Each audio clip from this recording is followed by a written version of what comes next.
Sorry po. Sir, wag po. Sir, sobra na, sir.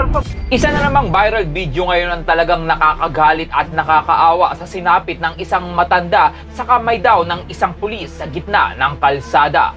Kaya naman panoorin mo ang nag-viral na video na ito kung papaano sinaktan ng isang sinasabing pulis ang isang matandang lalaki. O bakit? Yuton dyan o. Wala tayo sa Militari. Bakit yuton yan doon? O dito. Sige. Bakit hindi ang yuton naman ako doon? Eh sige pro yuton. Okay.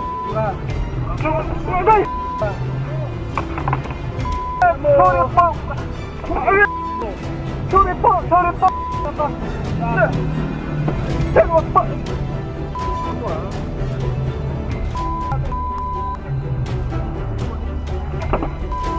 Sir, sobra na, sir.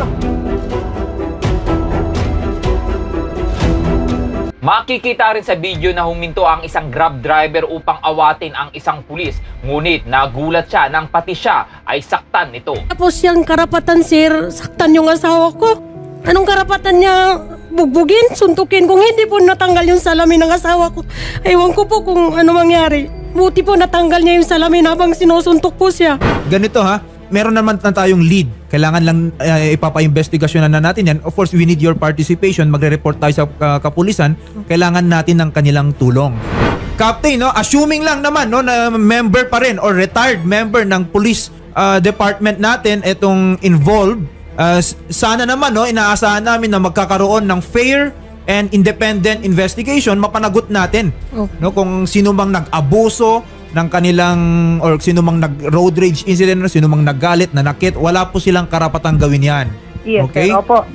Isang pagpapatunay na may iilang mga nasa pwesto at ng mga nasa taas na ginagamit ang kanilang posisyon upang gamitin ito sa oras na sila ay maargabyado.